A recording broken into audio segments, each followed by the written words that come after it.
As for Pisos and Ravnog, you'll learn about it someday. Mm-hmm. Right. Is that a threat?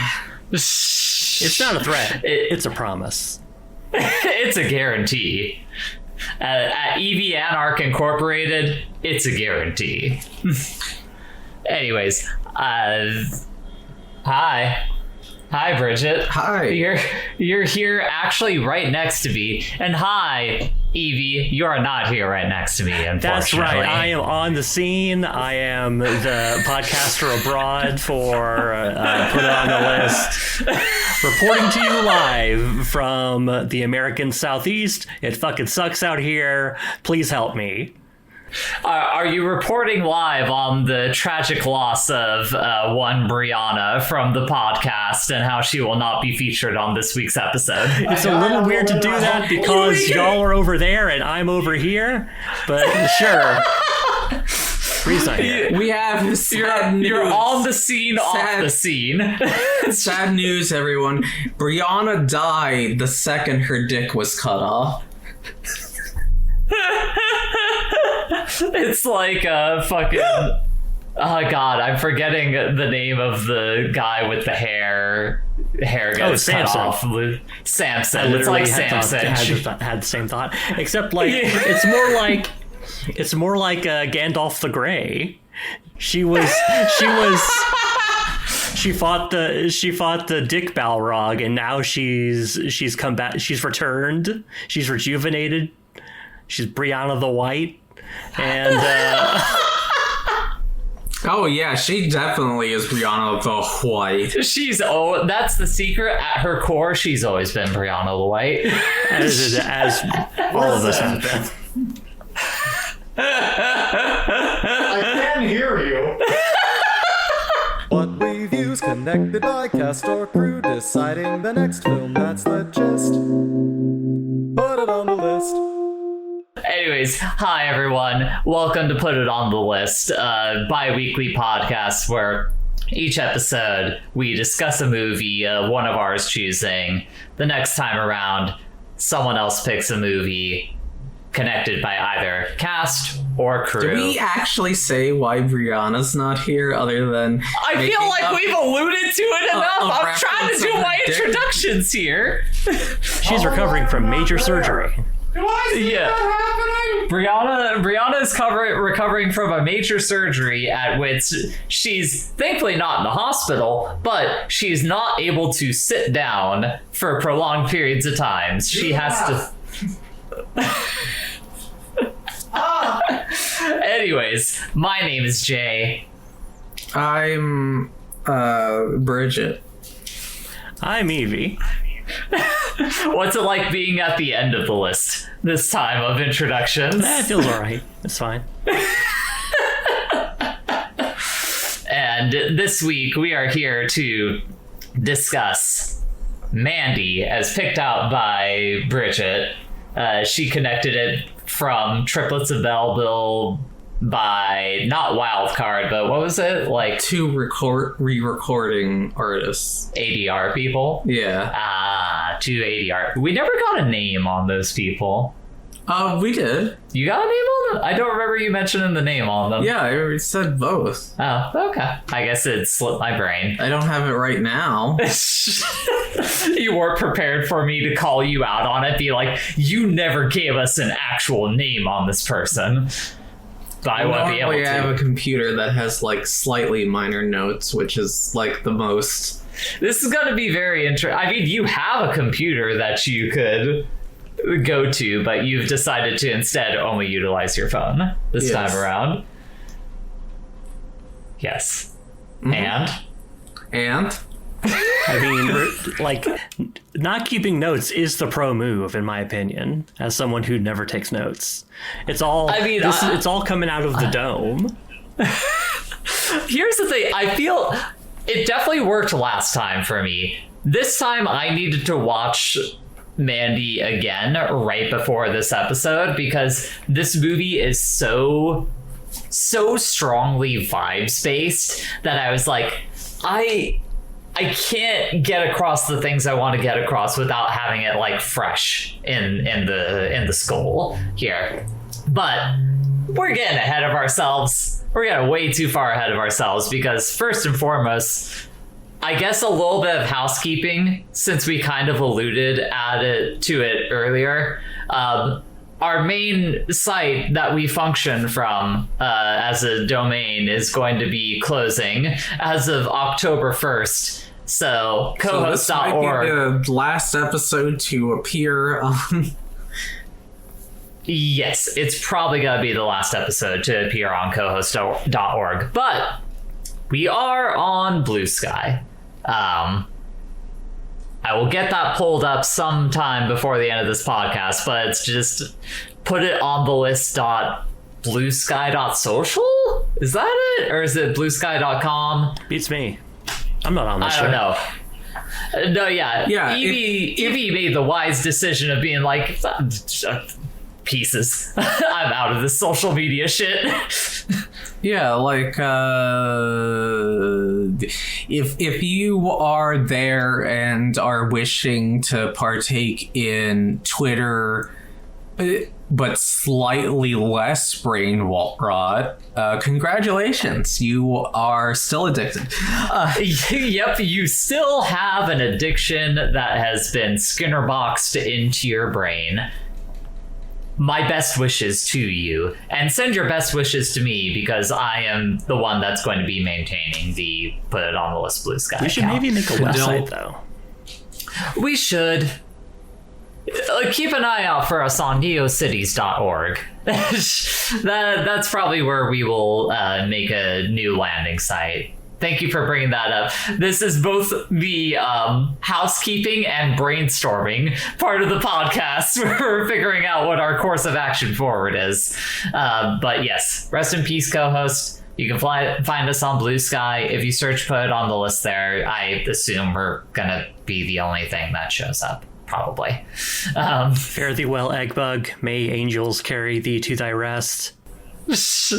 Remember, from dust you came, and to dust you shall return. Carbon atoms. We hope we will return.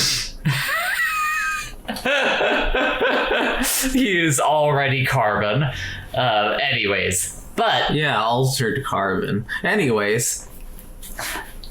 moving on from that little bit of housekeeping, because of the oncoming death of Eggbug, we had a lot of people send in asks between the last recording and this one. Bless you all, each and every one of you. Sorry, I phrased that poorly. We didn't have a lot of people send in asks. We had one person send in a lot of asks. Oh, well, shout out So. So let's get through some of these here. We got a question from Owen, who simply asks, "Do you have any games on your phone?" To which my response is no. I used to have Among Us on my phone that I think I used for like streaming one time, and that was basically it. And that was all. I play Sudoku on my phone if I don't have a laptop to do it on. I think Bridget is currently looking at her phone right now to see if she has any games on her phone. Okay, none of them are installed, but on my game sections I have Among Us, Heaven Will Be Mine, Yu-Gi-Oh! Duel Links, and Yu-Gi-Oh! Duel Master. Did you play any of those for a prolonged period of time? Master Duel and Duel Links. How was it? I mean, it's good if you like Yu-Gi-Oh! How was the duels? Duels of good quality? Oh, I'm the best to duel because I don't follow meta. I just do whatever the fuck I want. Like maybe a Saul's deck to summon a giant god. So you try to play it like the anime. You basically are just like, no, yeah, I'm going to summon Exodia, goddammit. Through hell or high water. I don't care if it's not. Hey, trap cards can't activate with an Egyptian god, I'll tell you that. Do you have any Pot of Greed in there? to The draw pot two of- cards from your deck? Pot of Greed has been banned like for years and years. The Pot of Greed is just a joke because Because of how nobody broken can it use was. it. Yeah, it was just broken. But I have my God deck, my Amazon deck full of, big strong women to Okay. Magical Girl deck, and of course Toon deck. Of course you would be a fucking tunester. You got- are Maximilian Pegasus. You got Yugi, my boy. Hey, the Magical Girl deck is really fun because anytime a Magical Girl is attacked, it summons another card, and you have to keep attacking with half of your attack knocked down, so... That sounds like you playing slightly into the meta. Well, I mean, I base it on the, archetype's strengths. Okay, I see. Like, they're crazy decks, yes, but they still have logic. I see. I detoured us far too hard into Yu-Gi-Oh! I'm sorry, Evie. Do you have any games on your phone? I mostly don't. I have some installed, but like I don't play them. Like I mostly don't play games on my phone anymore, except for like a crossword or Sudoku or whatever. That's like the ideal thing, because the majority of games that you can play on your phone are usually designed to have you addicted to the app that you have just like installed staring on at your your phone. Yeah, and I would prefer not to do that. To you. What was that, Bree? I'm discarding my answers to you. Oh, great. We have a report from the field. No games on my phone, she says. Keep that up. What was that? Keep that up. I'll be sending them so I don't have to yell over this wall. Oh, Okay. great. Cool. Awesome. All right, there she is, over there right now. All right. Let's see. So, another question from Owen, and this one's an actual question. We can all agree that the dog in Prey was great. What are your other favorite movie dogs aside from Bisky? Bisky, come here. The dog from The Thing is a very cool, very good dog. Until the thing happens. Well, yeah, I mean, yeah, it's a monster dog, but the dog itself is like a the very dog good dog isn't actor. Yes. I mean, I want to say that I mentioned it during the Prey episode, but it's the dog from Sora the Stranger. Fucking A+ movie dog. Like, that dog takes out a dude's throat. It rules. But also, that dog is very cute and loyal. What about you, Bridget? I would have said Sword of the Stranger. What is that one movie where the dogs can like walk the tightrope? Like they're chasing a guy and somehow they can like get up Oh, ladders. is that Hudson Hawk? Yeah. Those specific dogs are very good because it's like not even as a joke, it's just the dogs can do it. Yeah, it's awesome. Bree says, literally my answer, we all simp for the same dog. I don't know that this format is going to work out well for this. The dogs from John Wick 4? 3. Those are very good dogs. Those are extremely good dogs. I mean, hell, all the dogs from John Wick as a series are very good. Yeah. Like the first dog that he has, the dog that he gets at the end of the first movie, and then it was Halle Berry, right? Halle Berry's dogs. Yeah, they rule. Wait, what kind of dogs are we picking? Movie dogs. Oh, well, another great dog is in Ghost in the Shell Innocence, which contains the cutest Basset Hound. I forget his actual name. It is a very good Basset Hound. It is the most animated Basset Hound you will ever see. Mamoru, she loves him, those Basset Hounds. It's not a movie, but in the manga he did with Satoshi Kon, there is a Basset Hound that uses a knife. Hell yeah. They seem like so demure. I can't imagine like a basset hound like attacking someone with a knife. They seem like they would be plopping around too much to try and do that. All right. Let's see here. I want to save that one for probably the next episode because that mentions the end of co-host and a time-sensitive thing. So we'll save that one for later. We have a comment here from Owen in response to Evie's choice of award-winning / nominated actor. Owen says, I was thinking something more EGOT caliber. Kids' Choice Award nominee Chris Pratt doesn't cut it, Evie. Choose someone else. So the question was like an award-winning actor or actress that you just don't like.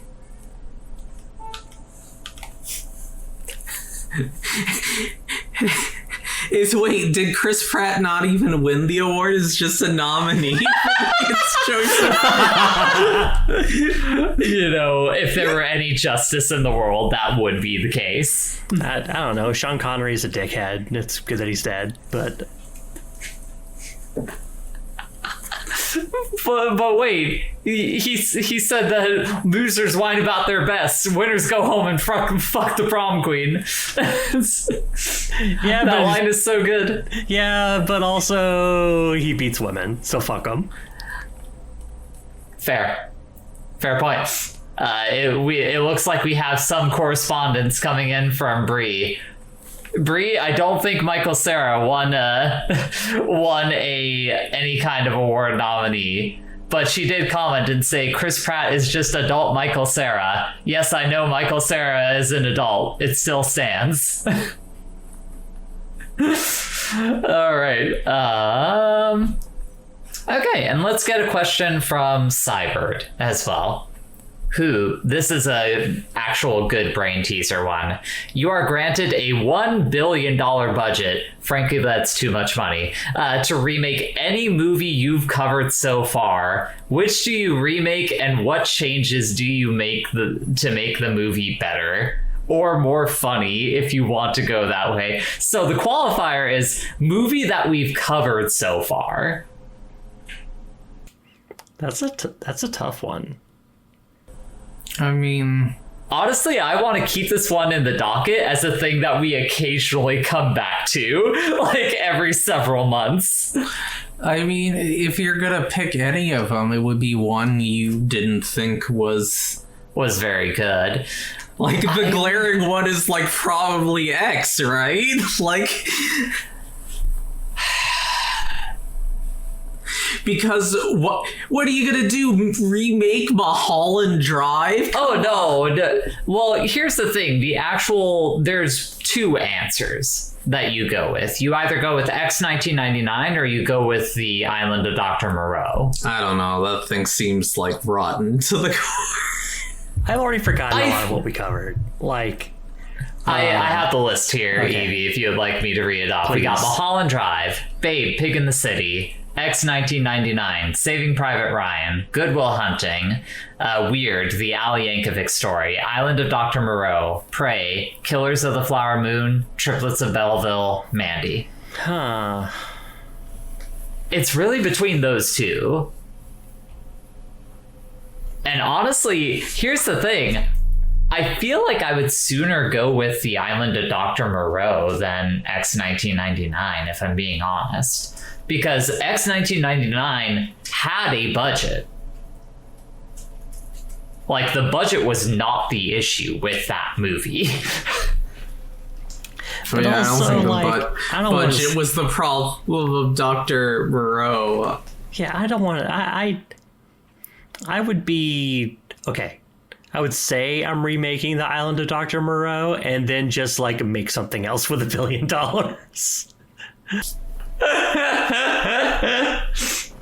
I mean, here's the thing. I say X 1999, but Because here, I think this is the fundamental mistake that this question is making, is assuming that the budget is the issue. Because it's not the budget that's the issue. It's core creative decisions that were the issue in there. Like, core issues with X 1999 are pacing and, like, the writing, effectively. The writing, which is done by the manga author who... Like, I think that is the main thing I would do, is I would say, no, get Clamp the fuck out of there. Let Clamp do the initial, like, idea, like what they want to get across, and then get an actual fucking screenwriter in there to be like, no, this is what we need to focus on. Yes, I am saying fuck Clamp. If I'm being honest, I don't think Clamp are good writers. No, the reason why I have that face is two reasons. One, there is an X TV show which is done by Yoshiaki Kawajiri. Sure. Which is a lot more well-liked. Uh-huh. That's what I've heard as well. However... while not X itself, its lead up to it, Tokyo Babylon, was to have an anime by Gohans. No. You fucking Trojan horsed a Gohans discussion into this. We're not talking about Gohans. We are talking about the movies on this list that we would remake. Oh man, I haven't shown Evie though. Stop. We're not talking about Gohans. Gohans is for another time. Unless they have made a movie that we can discuss. Oh yeah, there's Marduk Scramble. Or there you go. We'll talk about Gohans when someone brings up Marduk Scramble. We're moving on from that. And Satukai Yakuma Domo. And sure thing. K, Missing Kings. Sure. Okay. Anyways. And... yeah. I don't have any more. Motherfucker. But yeah, my answer is X 1999. You have Clamp write the thing that they wrote initially, and then you have an actual screenwriter come in and write and like pace it out the way that you should. And that is my answer. Do you have one, Bridget? I mean, given all the manga is out that they would, like, if they were to make a new X thing, it would probably be more than one movie at this time. Probably. And maybe they would actually write an ending to the thing, which still does not have an ending. Sure. Although, reading the plot synopsis of the original manga, I don't know if that's gonna... I'll take your word on it as someone who's not read that manga. Any more on that, or is that all you got? I mean, yeah, the problem is the rest of the movies are, like, good.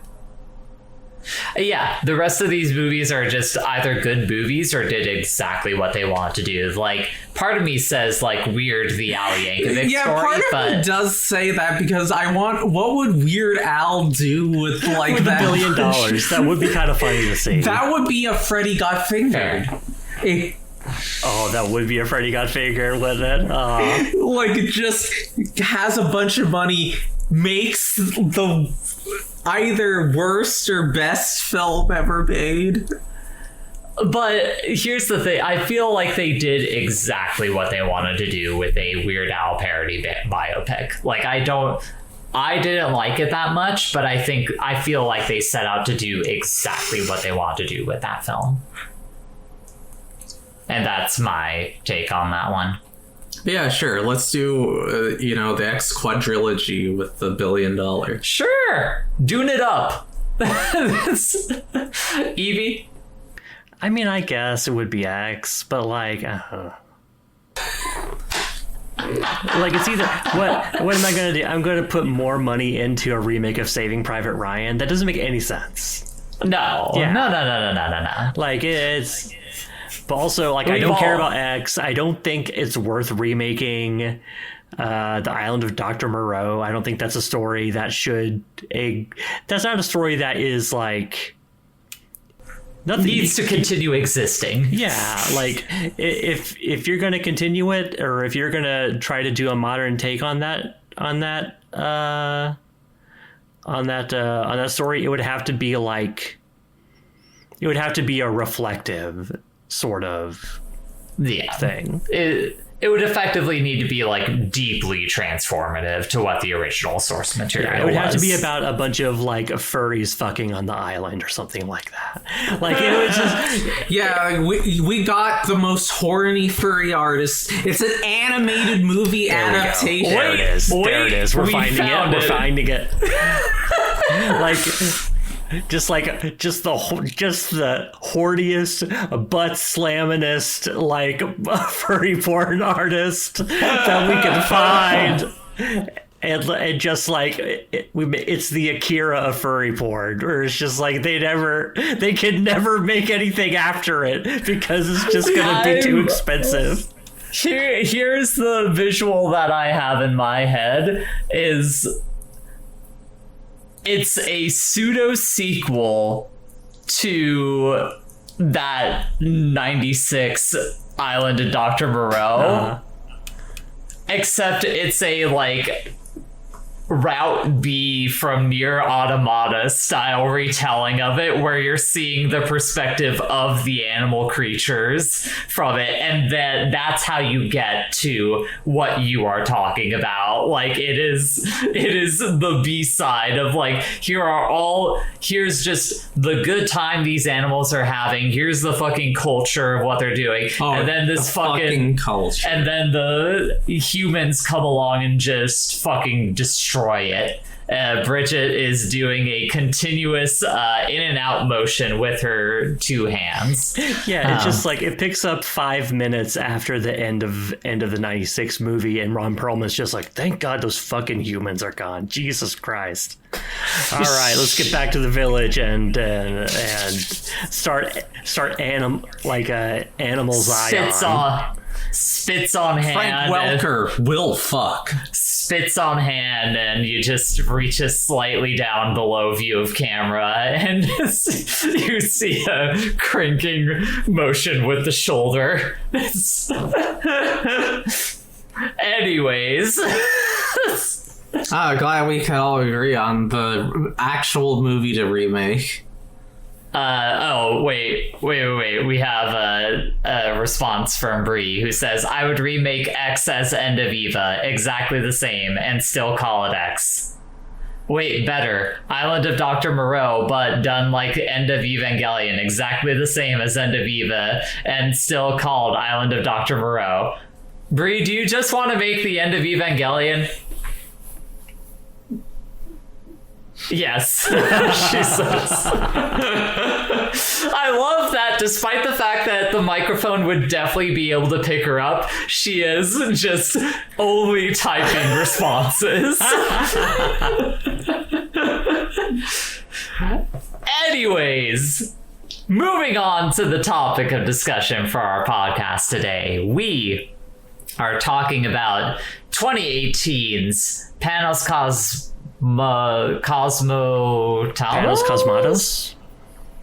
Cosmatos film Mandy. Bridget, you picked this movie out. How about you give us a cursory overview of what Mandy is about? Mandy is the story about Go ahead. It's the story about just a working logger. He works. He loves his wife. I love my wife. He does. He loves his wife. And then, wouldn't you know it, a bunch of cult people come in town, fuck everything up, demon drug people.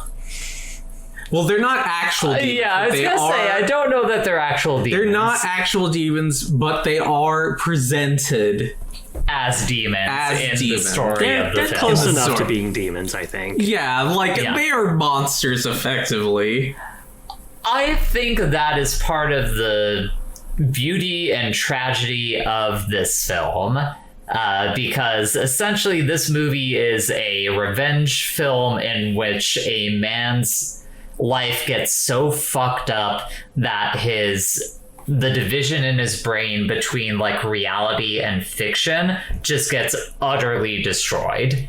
Like this movie is actually pretty easy to do a beat by beat on, but like the way that it ends is literally Nicolas Cage as Red has fully lost his grasp on reality. Well, you know, possibly it is the snorting of that cocaine, the super drugs, and a whole thing of liquor might have helped with that too.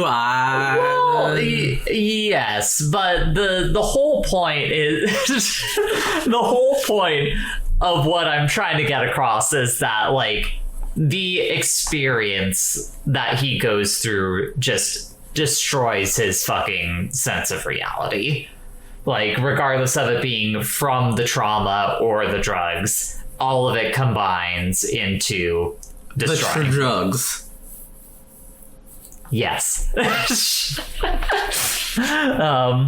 But no, yeah, like literally starts off on this like really somber like scene of Nicolas Cage in the woods, like cutting down trees as Starless That's by after King Bible Crimson. Black, right? As Starless by King Crimson, which happens to feature the lyric Bible Black.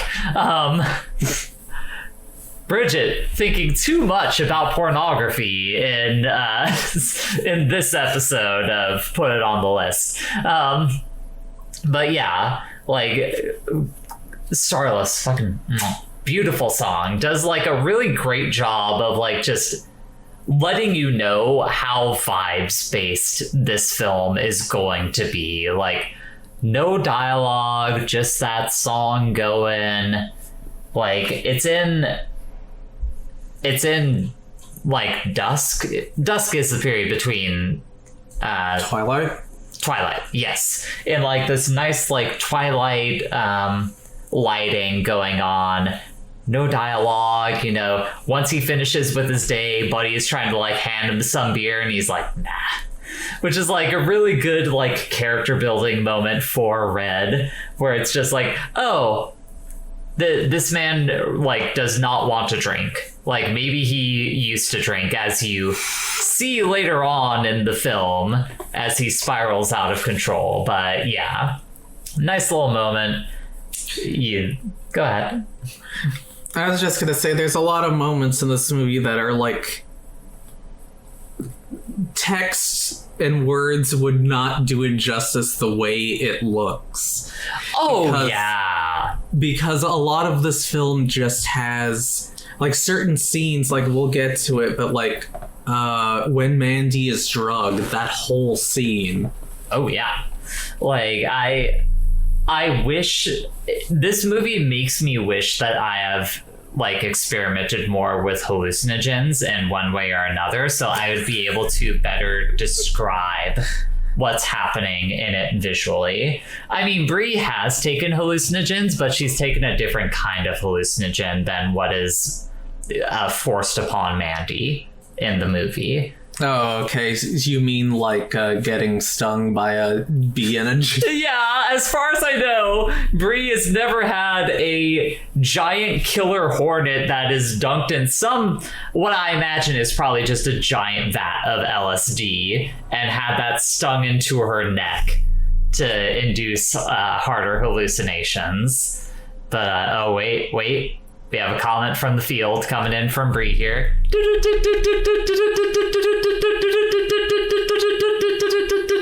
How long can I keep this up? More so staircase fright. Yeah, Brie has taken more salvia, the type of stuff that just makes you see infinity, as opposed to like reality like kind of blurring in and out of itself around you. But no, yeah, you make a very good point, Bridget. Like, so the movie is so vibes based and so just visual in its storytelling that trying trying too hard to do a beat by beat description of it just makes it seem like every like revenge movie that you've ever seen. Because basically what happens is, it's Mandy and Red living peacefully. Some Jesus freak cult leader sees Mandy and is like, oh, I want that lady. Go get me that lady. They hire some bikers to kidnap her. They kidnap her. They hire them, and they hire them with a big vat of I want to say like a big mason jar full of just hyper drugs. Yes. Like the way that the scene plays out, we're talking about the cult like recruiting the demon bikers, was the Black Skulls that Bridget was describing, and like they have like this bone ocarina that they like play a little melody on to summon them, and like when they hand the guys the jar, like he says like blood for blood. So at first you think like, oh man, is that like just a jar like full of fucking blood that he's drinking? And you end up finding out later on from like Red's friend that it's like, no, they're just fucking they took so much drugs that they destroyed their fucking brains. Yeah, like they literally think they're demons because they just fucked themselves up. They do drag that one guy off into the shadows during that one part.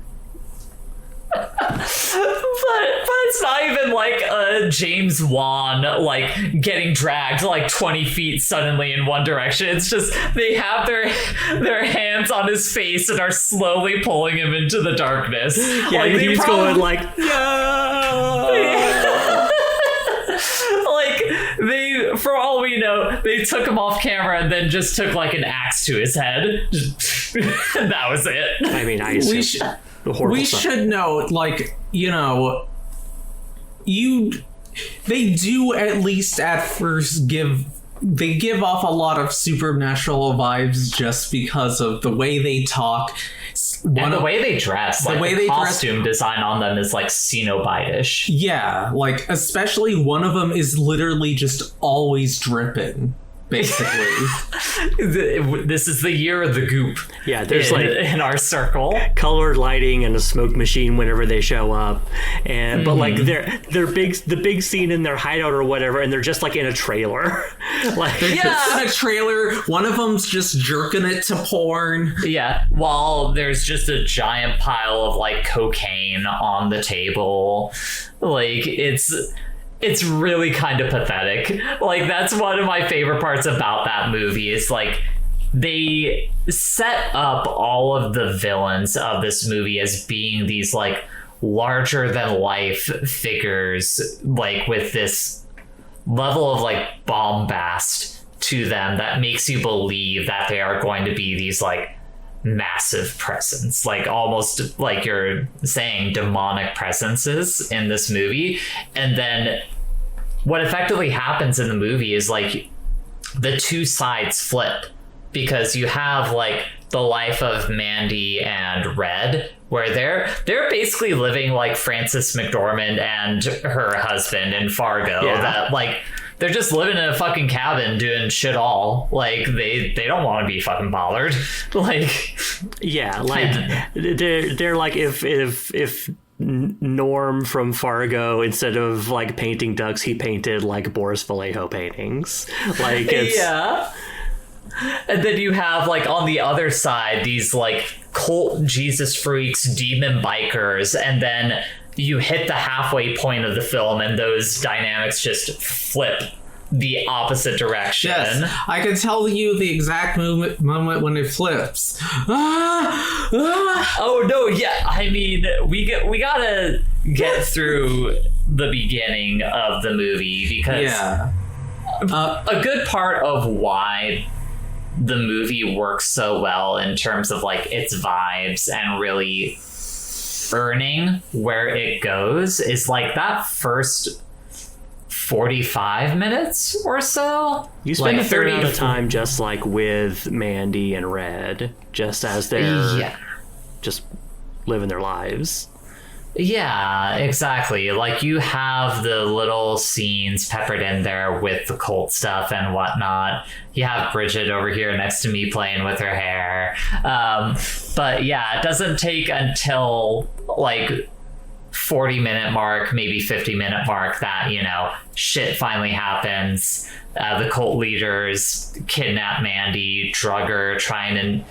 Oh, God, the fucking induction scene where he's just like looking right into the camera and like what you were talking about, like, this is one of those moments that's like basically impossible to really convey how unsettling it is like, when it happens. It's like very subtly, almost like Animorph, like the morph effect of like somebody's face on top of it. However, it doesn't, like, they are both moving in the same way, so it's not like... Well, I don't think they are moving in the same way, which is part of what makes it so unsettling. Like, I think if they just had Mandy saying the exact same things that Jeremiah, who's the cult leader, we haven't really named him yet, saying in that scene, it wouldn't be as bad, but like, she's just kind of like mouth closed, so you get this like dual face effect where like the person is speaking to you, but it also looks like their mouth is shut as they are speaking. Yeah, but the mouth does move a little bit. Yeah, but like, that's probably more just like breathing as opposed to... Well, it looks like he is speaking beneath her skin when she's on top. Yeah, that is a good way of describing it. Totally. It's like wearing her flesh as opposed to like... Which is like the whole point of like what he's trying to do in that moment is like getting into her fucking skull. Like, that is the type of shit that this movie does that like is so difficult to convey in the written or spoken word.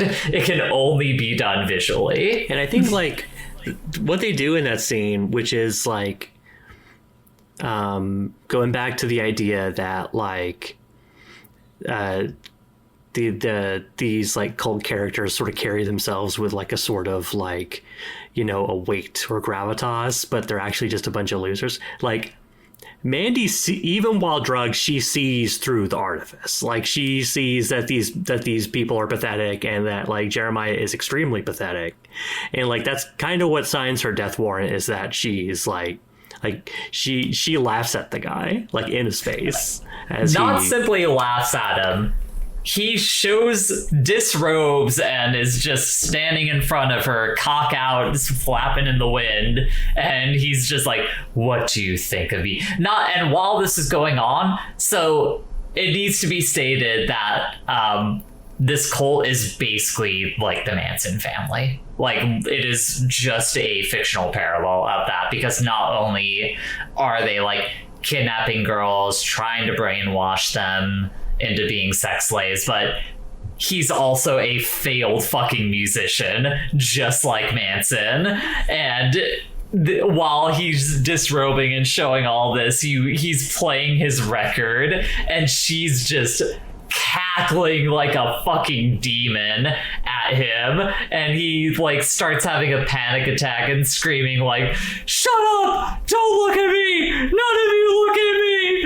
Like, but also it's also the first instance where you see like, oh, this guy, like, it's all posture. It's all posture, and like the second you like prod or poked anything about him, he like fucking cracks. Oh yeah, 100%. And a nice little detail. So there's some details that I kind of want to pause and go back to. So one, while we were watching the movie, there's a scene earlier on in that first chunk where Mandy is reading a book called The Serpent. What is the name of it? I can't remember, which is a bummer because I looked it up and I wish it was real. It's The Seeker of the Serpent's Eye, I believe. But no, yeah, I wanted to point that out because Evie, while we were watching it together, you commented like, oh, I wish that were a fucking real book. I would want to read that book, yes. So in that scene where she's like reading it out loud to herself, you can pause and see some of the text on there. The landscape that she is describing is the landscape that you see at the end of the film. Like, you'll see interstitials, like animated stuff too. Sure. It's like it's not direct, but it is kind of showing some parallel of the novel she is reading, and that it affecting. Yeah, like, kind of affecting what's happening in the reality of the film. I mean, there's that, and then you like kind of. You can read the paragraph after she stops like reading out loud, and it kind of is describing like a character, like all of their sorrow, all of their loss. And you can, if you've watched the movie before, you can kind of pick up like, oh, that's literally describing Nicolas Cage at the end of this film. Like, he is in this like just barren landscape, and he is like, all he can do is now just sit with these emotions that he has experienced over the course of everything. So there's that detail. Also, during the induction scene, Jeremiah asks Mandy, like, what do you see? And she says, the Reaper fast approaching. Later on, when Red is getting like geared up to go out, the fucking crossbow that he gets is called the Reaper. I didn't notice that one before. Like, those dots had not connected. Like, there's so much just like weird foreshadowing that happens that you kind of just take at face value when you first watch the film. But no, yeah, so fast forwarding back to that induction scene, unfortunately, because she poked and prodded the bear too much, they decide to fucking burn her alive in front of Nicolas Cage as he has like barbed wire strapped into his mouth, wrapped around his wrists. They stab him with like some fucking archaic dagger. Like, just adding to like the weird mythos that they try to build themselves up with. And it's hard to watch. It's a rough scene to watch because they just cut out all dialogue. What do we have here? We have some kind of report from the field from Bree here. 1 second. Oh, she's linking me back to her notes. Shut up, stop laughing at my penis. Dude, Incel Jones, the cult monger, killed Mandy in the most horrific way just because his penis game got mad giggles. We'll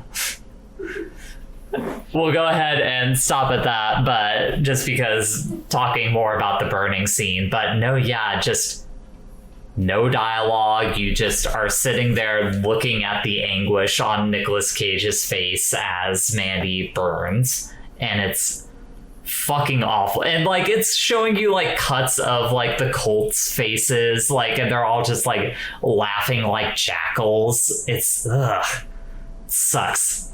The one guy that says like, the brighter the flame, the darker the whore, or something like that. It's just like, oh, fuck off, man. Just really does a good job of building into you like, okay, I cannot wait to see these motherfuckers die. Like, bit by bit. Anyone have things they want to say about that like front half of the movie?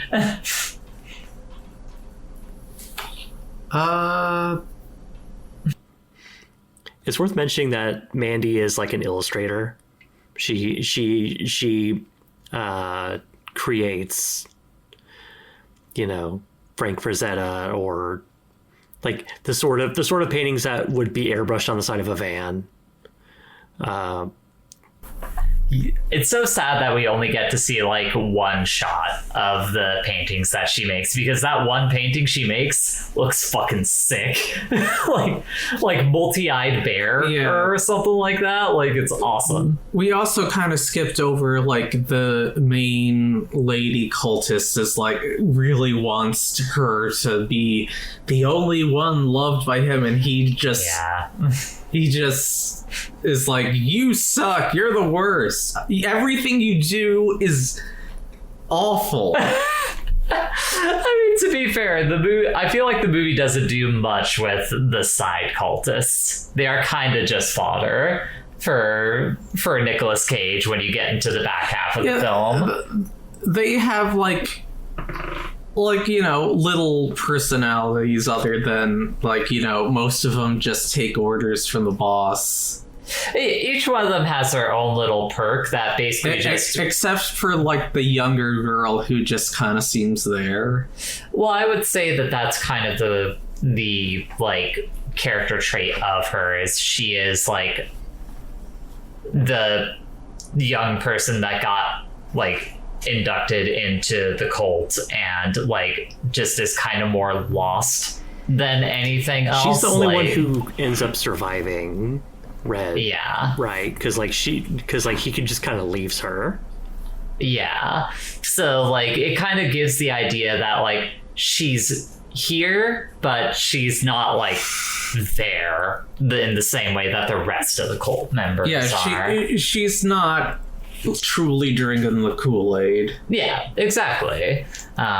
She's basically like what Mandy could have been in a different universe, where she was more susceptible to like that kind of brainwashing.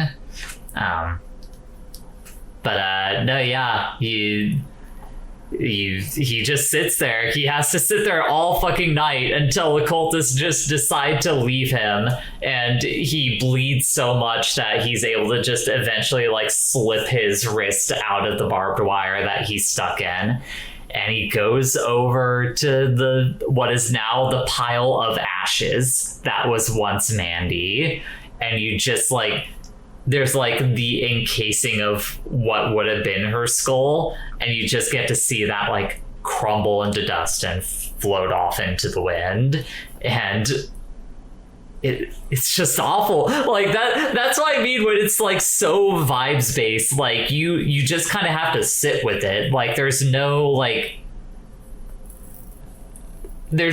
dialogue or like super like fascinating direction that it does. It is just, you are there, you are experiencing what Red is experiencing, and that is it. Which is a good kind of moment of like God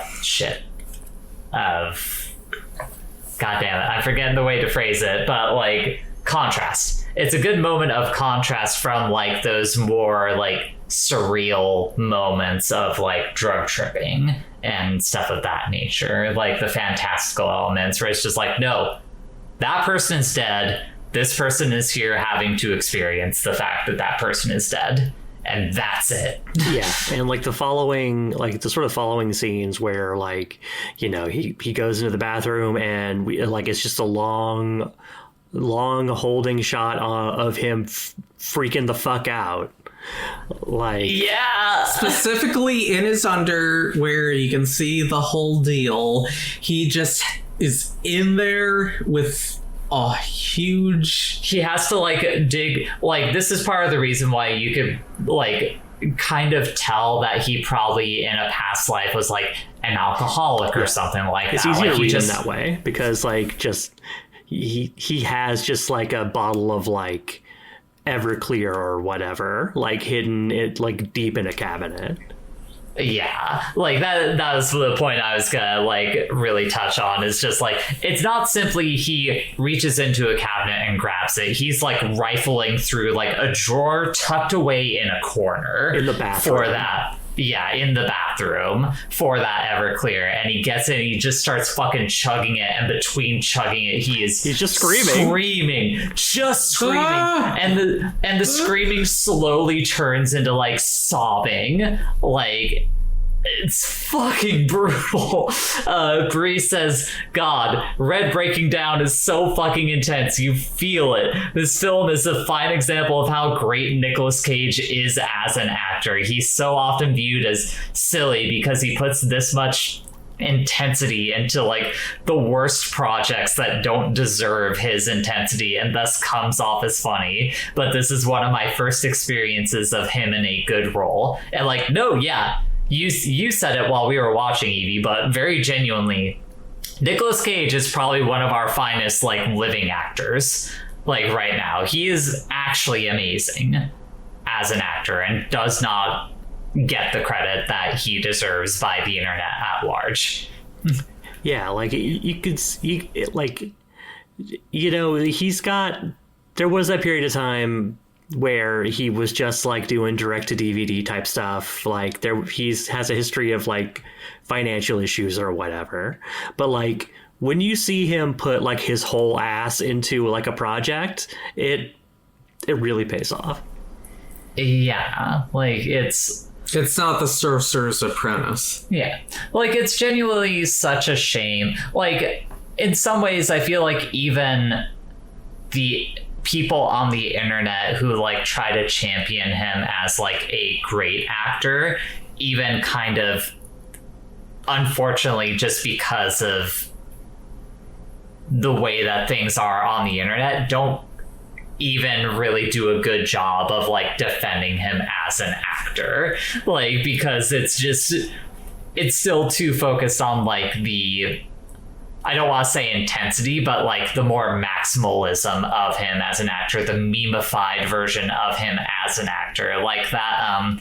The Unbearable Weight of Massive Talent is like a really good example of that. Like that is a movie that is about some kind of internet freak being like, oh man, Nicolas Cage is so great, he's such a great actor, I need to hire him to be a part of my life and like do all the silly Nicolas Cage things that he does. Like that is effectively what that movie is. That like even as a good actor in the eyes of the internet, he does not get the credit that he deserves. Yeah, because like what makes this scene of him just like completely losing his shit so powerful is like he's so understated, and so like you see him do well with like the sort of like ordinary emotions that someone would have like just living day to day, and that kind of helps sell that whole dynamic in the movie. It's kind of similar to how we spoke about Lily Gladstone's performance in Killers of the Flower Moon, where like part of what makes her performance so impactful is because of just how normal and low-key she plays everything else in that movie. So when those heightened moments happen, it shines through that like, okay, no, she has fully gotten into that character.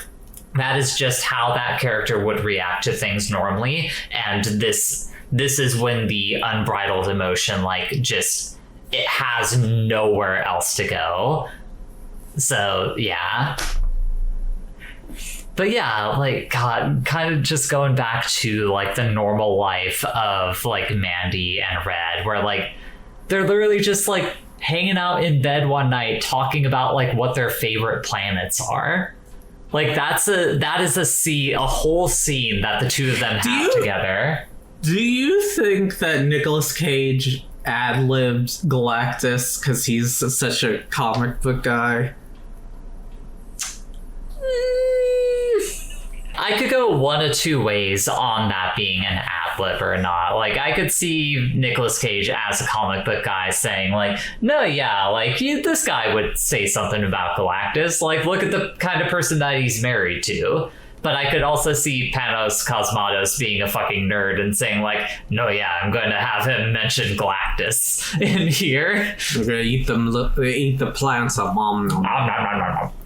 that moment where he's just like, where he does that like little om nom nom thing at Mandy is so cute. Like such a nice little wholesome moment. It's just their relationship during the opening segment is just so sweet. They're just like a couple of dorks out in the wilderness, just hanging out in their weird open, mostly windowed house. Just like, I know if my ass was living in the cabins, I would try to have as little windows as I could into my home. Well, I don't know, but also like you're out in the wilderness. You want to see nature. What's the point? What's the point of living in nature if you don't see nature? I could just go outside and see nature if I wanted to at that point, though. Yeah, but like, there's the way that they have their bedroom laid out. It like makes you think that they're sleeping outside. Like it's. So I thought open. they were at first. Yeah. That part, that is a cool part of the house design. Yeah. Anyways. Honestly, you know what? Second floor, mostly windows. First floor, normal. That's the way to do it. I can agree with that. So you have like a periscope. You look up at the second windows. You know what? If they brought a periscope, they win. Yeah. Okay, yeah. If sure. you brought a periscope, or if you weirdo. Yeah. If you're going through the effort of like climbing up a tree and then like pulling out a periscope to peek into my house, like, yeah, congratulations. Enjoy this shot of my dick. Have fun. And then we're gonna laugh at it. Ain't nobody laughing at my dick. That's I know what Yes. I know what Jay's dick is like. Bridget, you're fronting.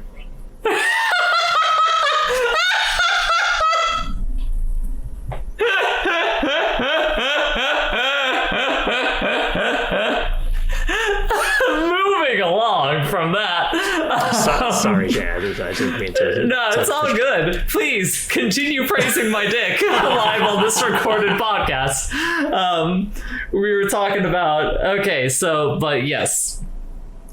Nicolas Cage has this breakdown in the bathroom, and then he goes to the only place that he could turn to, the Bill Duke jump scare. Who's just like living in a trailer in the woods. Who's living in the trailer and is apparently those are old notes. Don't worry about that. Just been waiting to be like a scene from John Wick. His scene is so good. Like he's just there to like look gruff and put out some exposition about the Black Skulls. And like gruff, but like approachable in like a masculine way, so Red can emote. But like, oh, man, oh god, that scene. Fuck, I'm remembering just such a good part of Nicolas Cage's performance is how it feels like at times he's barely holding himself together. Like he goes to Bill Duke, gets the Reaper crossbow from him, and Bill Duke like asks him like what he's hunting or like why he's hunting, and like Nicolas Cage tries to tell him and it's just immediately goes to, like, they burned her, like just explaining what happened to Mandy. Yeah, he kind of halts for a second and Bill Duke is just like, just tell me, man. And like that's all the prompting he needed to just like explode. Yeah, like it's fucking brutal.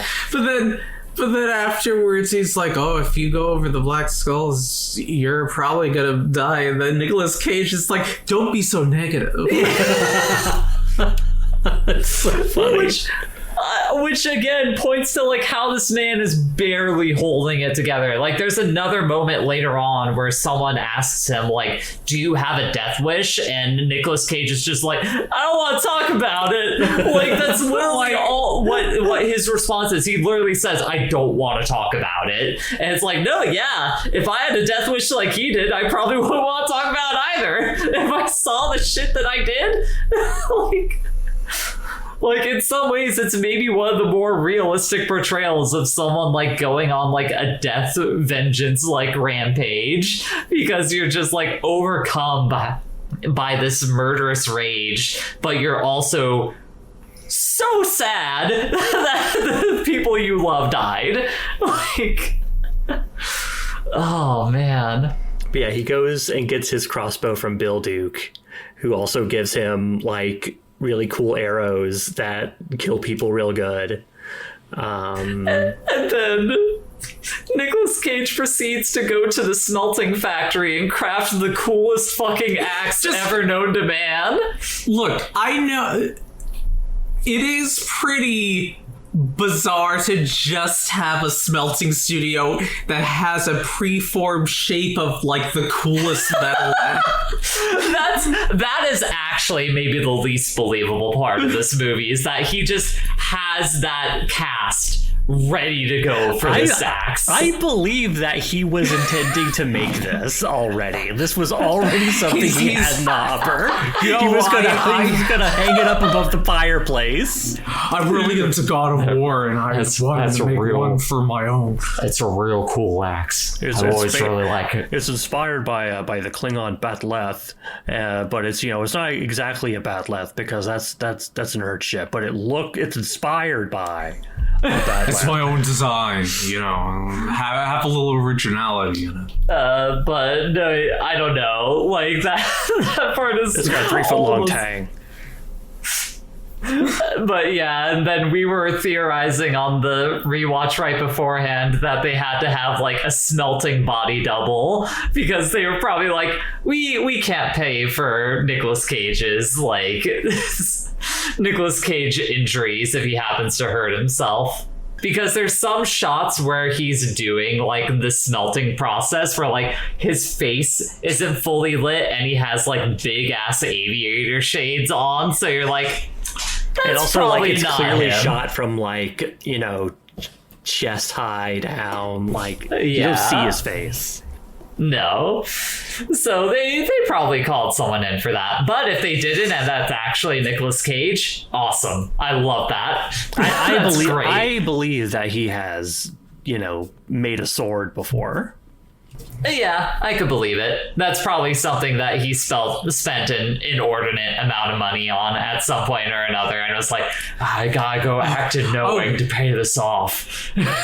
Oh, you mean the swords he must have kept inside of his fucking castle that he had to sell? Yep. It was in my contract for Season of the Witch that I got to make my own sword, and I got to take it with me when the shoot was over. Oh man. But yeah, so he makes that. I had to walk out to pick up pizza, so I guess I'm gonna rely on you two to explain what happened in that gap while I was out getting the pizza. Oh shit, I wasn't paying close attention. Bridget, it's on you. What happened after he made his axe? Well, he... Does he go to the drug guy first? No. Okay. Because I was back from picking up the pizza by the time that he got to the drug guy. He meets the one guy and the girl. The one guy and the... That happened while I was like still here. Or after I had gotten back, I'm pretty sure. The one with the... That gets the butt of the axe, like, shoved that's into his like mouth. as he's like approaching their headquarters. Okay, I think what happens next is, because like he's like hiding out with his crossbow in the woods, he attacks the Black Skulls. Oh yeah, it's the Black Skulls are the first to go. Yes. Yeah, he gets that one like right in the throat. One of them like kind of notices. He runs the other one down in his car, and then and then blacks out and gets taken to their trailer. Yeah, to their shitty trailer where they're just doing hard drugs and watching porn. Yeah, they clearly killed the people who were living there and are just like in there now. Yeah. And they also, gave him a little present in that they just nailed down his Oh hands god, into right. the Yeah. ground. Yeah, he wakes up in their lab, basically nailed to the ground, and also with his other hand handcuffed to the radiator, which is just like, that feels like overkill to me. I feel like if you've riveted a guy's hand into the ground, you don't have to like, you know, You may as well have done both if you were gonna do one of them at that point. But a couple of them come in there to fuck with him, and that's where they ask him if he has a death wish, and like they rip his shirt, and he's like, "Oh, that's my favorite shirt." Yeah. Like, That's you my can favorite tell shirt. he's upset about that because probably she got him. No, yeah, that. Well, I think at some point you see her wearing that 44 shirt. Like, it's possible that was not even just a gift. It might have been her shirt, for all we know. Or a shirt that the two of them shared together. I think she is. Doesn't she wear that shirt like in the flashback in the bar where he sees her? I would have to pull up. Hold on. This is where the intermission music is going to go, because I want to fact check that. Because it could also be that he's wearing it in that last scene. But while you're finding that, like he escapes by, you know, pulling the rivet out of his hand, and like he gets up and just fucks up all of these black skulls. No, he's not. She's not wearing it.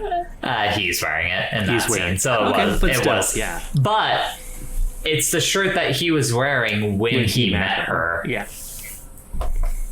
Okay. Which seems equally important. Yes. And but yeah, like he fucks up all the black skulls in this trailer. There's like one who's just like doing drugs and watching porn. He cuts that guy's dick off. Kills another one. Does some cocaine. Does some cocaine. Does some hyper LSD. Like, immediately goes into ego death as soon as he touches the tip of it to his tongue. One thing that is important, because this inspires the rest of his look, is when he stabs one of them, their blood just sprays all over. like literally his face is like drowning in gushing blood all over his, and that gives him the appearance that he'll have for the rest of the thing, because he's just coated. Yeah, he's laughing like a loon while it happens. Like it's that is the moment of like true, like the demonic turn on Red's side of things. And then he does the hyper LSD, which like he visualizes his own face melting off in a very cool effect. Yes. Definitely can tell it was directed by the person who did Beyond the Black Rainbow. Looking at the credits for this movie as I was figuring out my pick, there's like there's a pair of guys who specifically, there's like a grisly hallucination sculptor who I presume is the person who was behind that. Mm-hmm. That's awesome. But yeah, like he comes back down from that after you know going to Mars, and then learning the secrets of the universe. Is that the first? That's not the first time that we see one. No, the first time we see one of the animated sequences is like after Mandy dies. Yeah, he usually sees him when he's asleep or like he's unconscious. Yes. Yeah, that sounds right. But yeah, I noticed, so like he gets his axe back, he gets his crossbow back. I noticed that he also like, there's just like some caltrops or something in the sink that and he just like takes a couple of those. And it's that's one of my favorite details later on in the movie, and the scene you were talking about, Bridget, where they stop like the younger girl and the guy in the van. He hasn't covered the entire road in caltrops. He knows just the right distance to lay out like 6 of them in the road for them to run over. Like, extremely coincidental, but a funny detail once you like have noticed like, oh no, yeah, they're literally just lined up under exactly where the tires would be and nowhere else. But go ahead, continue, Evie. Yeah, so there's one more black skull that he fights outside, near the burning wreck of his car. She's still burning. Yeah, it's cool as hell. Catches fire. Yeah. Yeah, he lights on fire, the guy falls over, and then he cuts off his head with the axe while he's still on fire, and then uses that burning head to light his cigarette up. It's so dope. And that scene where he's like smoking the cigarette, you can just kind of see his emotions. Like, oh yeah, like he is just like almost dead. oh yeah, like he has effectively had to like turn everything off because of the drugs and like just the situation in general. Just to be able to become a bizarre killing machine demon. man. Yeah. The embodiment of death. Mm-hmm. And then after that is when you get to the van scene where they stop the young girl and the guy who the guy makes some comment about how brightly Mandy burned, implying how much of a whore she was, apparently. And Nicolas Cage's response is just to very quietly shove the butt of the axe that has like a blade on it, like into his mouth. And you think the normal non-sicko watcher sees this scene and is like, oh, you know, you're gonna see Nicolas Cage do a motion with it, but you won't actually see like it going into the guy's mouth fully. But no, they give you like 2 or 3 hard cuts of like, this man is fucking dead with that thing shoved into his mouth. And then from there you get a fucking chainsaw fight, to which The drug guy has to happen somewhere around here, right? oh shit, yeah, drug guy actually happens right before that. Sorry, my apologies. Yeah. So he has a conversation with the supplier for the cult's drugs, and Red doesn't say anything during this scene, I don't think, and it's just this guy talking, and he's communicating with him through brain waves or something, or it's how he seems to portray. There's a fucking lion. It's a tiger. Yeah, there's not a tiger. lion. Yeah, there's a repeated motif of Red being a tiger, essentially. He's wearing a tiger shirt during his freak out, and there's stuff about, you know, the tiger being let loose and ready to murder some motherfuckers. There's the animated sequence where like the ghostly figure of Mandy is like pulling the green emerald out of like the corpse of a beast, effectively. The beast itself kind of looks like a black tiger, black skull. Oh, a black skull. Like it's like its outside is fairly similar in color, or you know, and black. Okay. Like this is a heavy metal ass movie, by the way. Like heavy metal being the animated. Yes, like it is incredible. Like those sequences, especially, are so heavy. And we're not talking about heavy metal, the movie, the other animated movie, or Heavy Metal 2000. Well, it's the same series, but like. Oh, you are? Yeah. Yeah. Do you not feel like those sequences are heavy metal? Yeah, kinda. Like, I feel like those sequences are extremely heavy metal influenced. I mean, yeah. Yeah. Well, Bridget's say it wasn't. Well, Bridget's just saying that like it's not heavy metal 2000 or heavy metal FAC.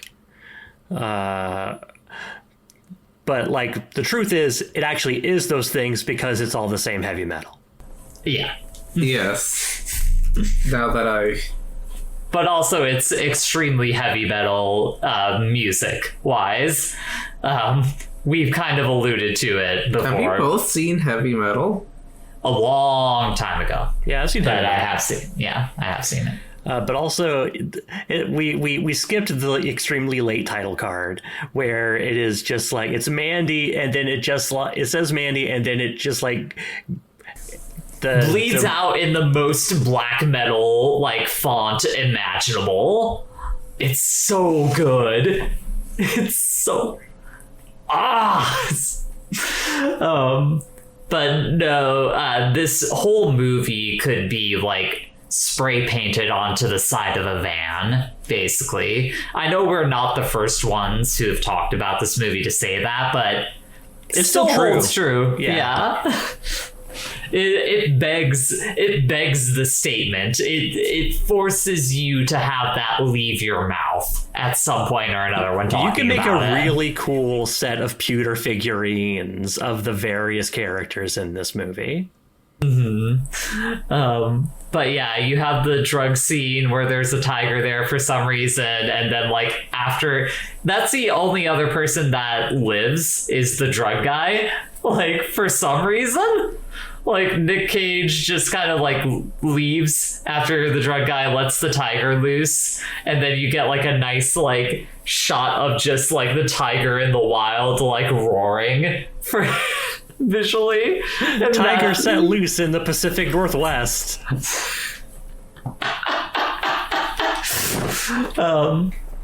But yeah, then you get the van scene, and then you get after that he finally like finds what's effectively their new home base, which is like this fucking giant like A-frame church. We're thing. skipping the chainsaw fight already?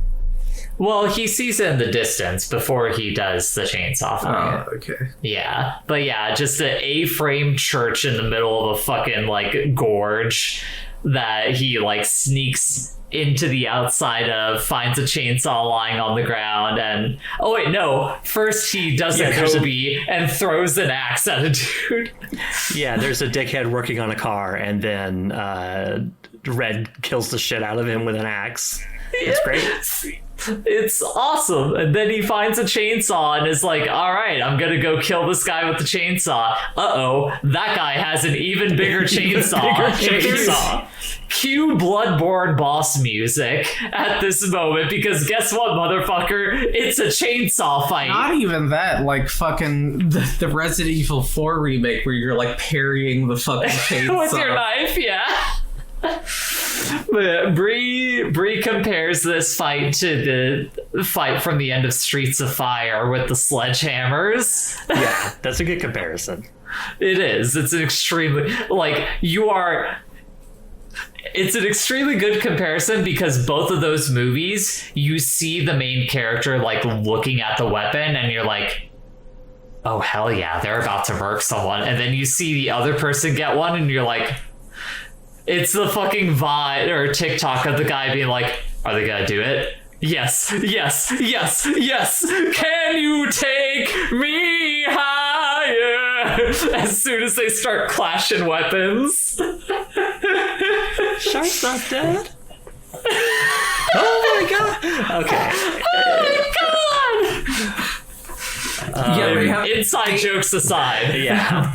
they have the chainsaw fight, but Nicolas Cage realized he needed to return to his old self. He needed the Ghost Rider. Oh Yeah. He kills this guy with a chain, ultimately. yeah, he grabs the chain, swings it around, happens to just so like perfectly wang it around the guy's neck and pulls him down to fall on top of a live chainsaw on the ground. At which point during this rewatch I said Secret Ghost Rider third movie. Here we go. But yeah, he goes into that church. He finds the lady that you were talking about earlier. she's like trying to like bribe him with sex, being like, oh no, yeah, I'm so good at this. It's like waves against the shore. Sensual lover. And she's like all over him.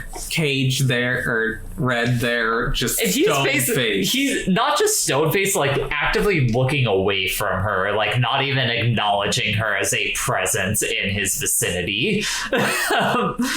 And then you hard cut to the fucking Jeremiah, like rubbing his body against a wall, probably tripping balls on drugs, being like, come no closer into my domain.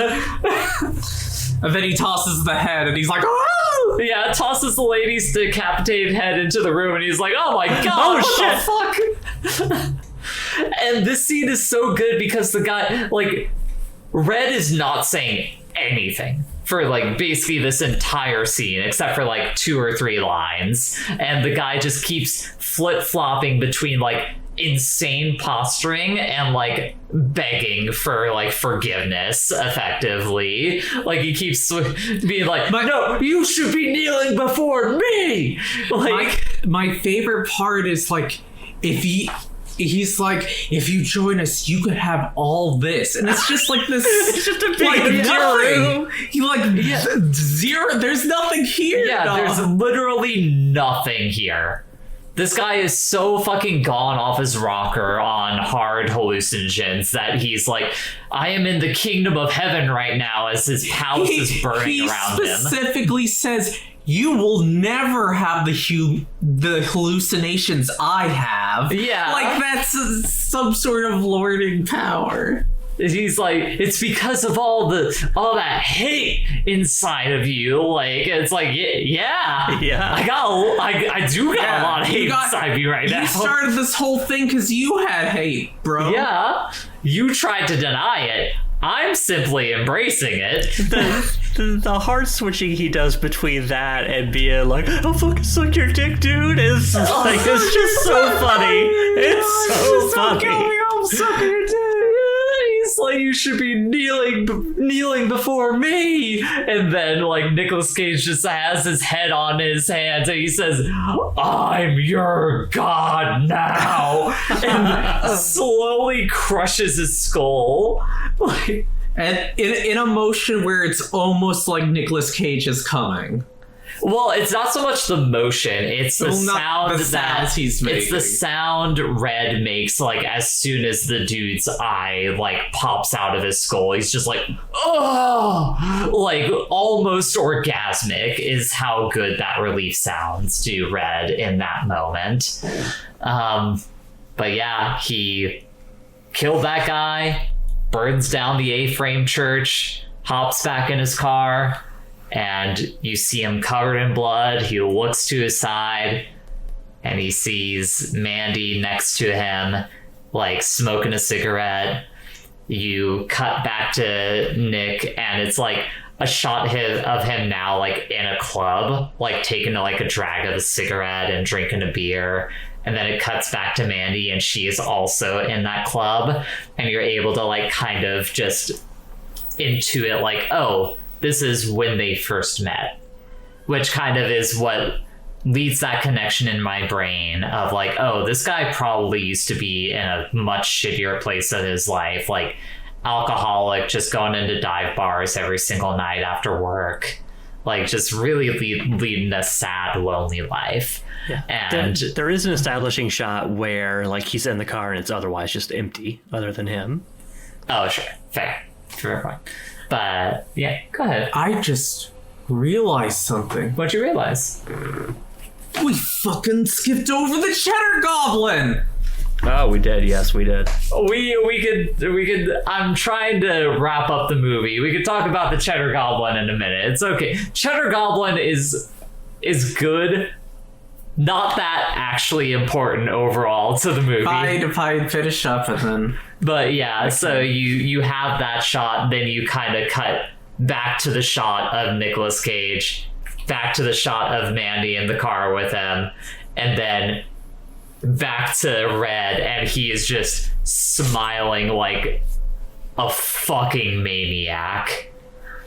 And the real the real tragedy is exactly what I was talking about earlier. Is like you see him driving off into the distance, and like the landscape around him has become like that out of a fantasy novel because out of the novel from before. Yeah, basically. because his life and his mind have been just so utterly destroyed by what he went through over the course of this movie that like reality just doesn't exist to him. Like he has essentially become one of the Black Skulls at that point, more or less. And that's like the true sad, like why that ending is so fucking sad. And then he dies, and then Drive Angry happens. Oh man, if only. Anyways, you want to talk about the Cheddar Goblin? Cheddar Goblin was great. It's not very important. However, when Nicolas Cage comes back After Mandy gets brutally murdered. He's looking on the TV, and it is playing this made-up commercial where there's a fake macaroni and cheese like craft. It's supposed to be making fun of like old 80s commercials, like hell, even 90s too. I feel like it's more supposed to be 80s specifically. But it just involves this goblin puppet that is vomiting violently, projectile vomiting cheddar mac and cheese all over these children, and they're like, "Yay, Cheddar Goblin! Yay!" Yeah.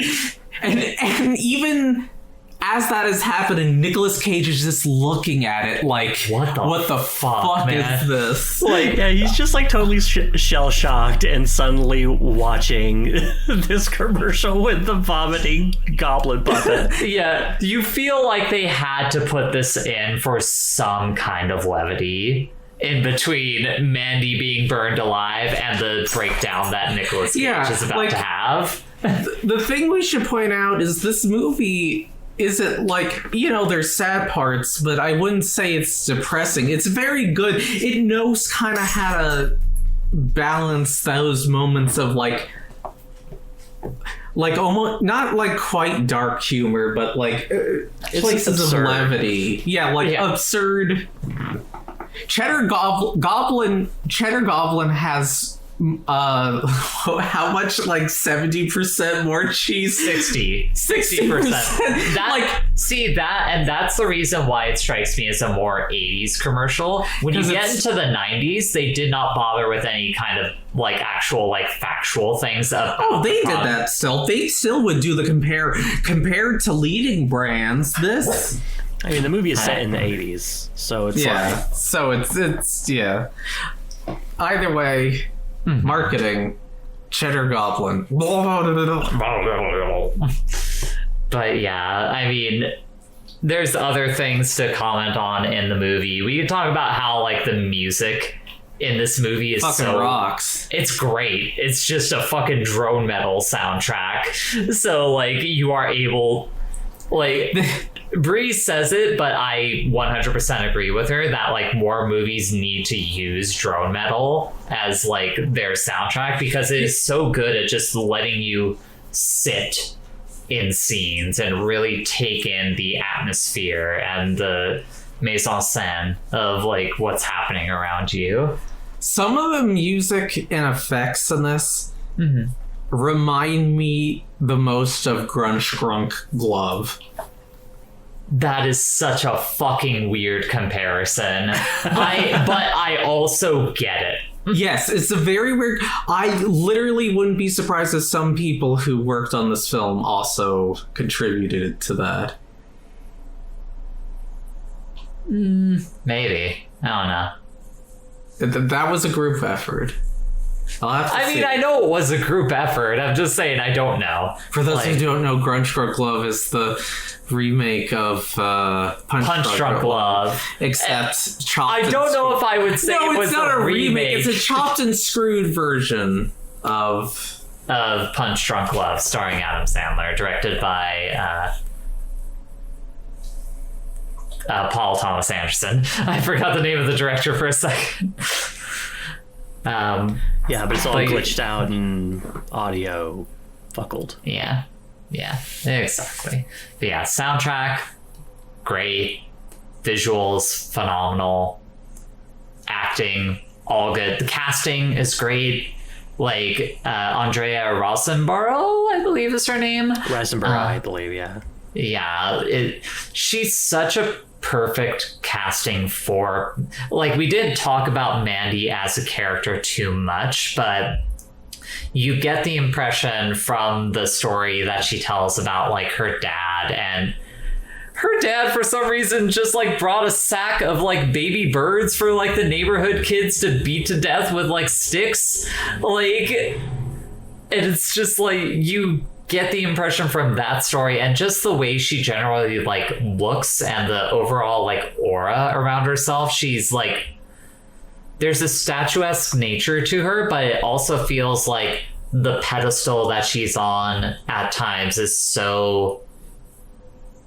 No, the pedestal is strong, but like the like actual statue itself feels like if you poked it wrong, like suddenly pieces would like come like crumbling off of it or something like that. Very Shelley Duvall. Yeah, I was going to say. That. Yeah, I was going to say she has a very Shelley Duvall presence to her, the way she looks and the way she acts. Yeah, like an injured animal that has somehow managed to like survive despite like whatever injury it has sustained. Like where there's almost this level of like awe that you have to feel towards them for still being around, despite what they went through. Yeah, like you get the impression that like she got to this place in her life like after going through just like a whole bunch of bad shit. Yeah, like there's that scar on her face, like right underneath like her left eye. That like I'm sure that's just a natural. Or maybe it's not a natural mark on the actress, but like you could probably be led to believe in the story that she sustained that in some way or another. Maybe that's why her like eyes are like different sizes. Like you look at the pupils and they're like, oh god, that's kind of like the main way you tell in that one scene where like her and Jeremiah's faces are melting together, that like that melting is happening because you start to see like the scarage on the left side of his face and you're like, oh god, what the fuck is happening right now? Yeah, god, great movie. Thank you, Bridget, for picking that. Do you have I picked a good movie. Yay! Hooray! Don't get used to it, I guess. I don't know. We'll see. Do you have final thoughts on it? This is your first time. I had never watching it. seen this movie, and I thought it was really awesome. And I'm very glad to have seen it, and it's nice to have another good Nicolas Cage movie that is not Raising Arizona or Face Off. He has more good movies. I than know, that. but those are some of my favorites. For sure. My final thought is this movie whoops the llama's ass. It's a great movie. As long as you can withstand like really gross gore effects and stuff like that, check it out. It's great. And then Evie, since you're picking the next... Do you have final thoughts? Bree, do you have final thoughts? Man, that movie was so rad. Thank you, Bree. You're welcome. Thanks, Bree. All right, and Evie, as the person picking the next movie for us to talk about, what are your final thoughts? This movie is great. It's a great. It's we've talked about it for over an hour. It's like, I don't know. It's just a great movie. Like if you haven't seen it, you should consider doing so. I recommend it to anyone who likes cinema. Nicolas Cage. Anyone who likes Nicolas Cage. Anyone who likes drone metal. Anyone who likes Heavy metal. I mean, that kind of goes hand in hand with the drum You metal like, part of it. Frank Frazetta paintings. You like, Hallucinogenic drugs. yeah, you like You like tigers. bees. Bees stinging you and giving you drugs. I don't think most people like that. I feel like that's disqualified. Oh no, not the bees! Oh, my eyes! I got How fucked up would it be if Evie turns around and is like, and the movie we're talking about next time is the Nicolas Cage Wicker Man? It's not that. When I was figuring out what I wanted to do for our next movie, I think it's fun to look at crew members and see if there's any one of them that seems to kind of have an interesting career going on. And so we previously mentioned the Grizzly hallucination. So that's a, I noticed it in the credits while we were rewatching it just now. Apparently that's like a specific duo of guys. I don't want to fuck up their names. It's a sculptor and another visual artist, and they as a duo worked on that hallucination. And they worked on a lot of stuff. They worked on a lot of Guillermo del Toro work. The sculptor has worked on a lot of visual makeup effects. Really just a really interesting and compelling body of work for both of them. But I didn't pick those. I actually had a last minute change of heart within the last couple of days, where I was just these seems pretty cool, but you know what about Bill Duke? We haven't thought about Bill. We don't think about Bill Duke enough. Okay. So Bill Duke, he's in this movie. He's he has a very extensive body of acting work. He's in Commando. He's in Predator. He's in X-Men: The Last Stand. He's in a lot of other stuff. He also has a body of directing work. He has he directed a adaptation of A Raised in the Sun. He directed a film in 1991 called A Rage in Harlem, which is a early 90s Forrest Whitaker vehicle. Whitaker co-produced it. He directed Sister Act 2, which is a movie. And Okay. he also directed the movie we're watching next, 1992's Deep Cover, starring Lawrence Fishburne and Jeff Goldblum. I see. Okay. We had a brief discussion yesterday about what things that maybe Jay is thinking of doing, and I checked on this movie beforehand, and you should still be able to do it.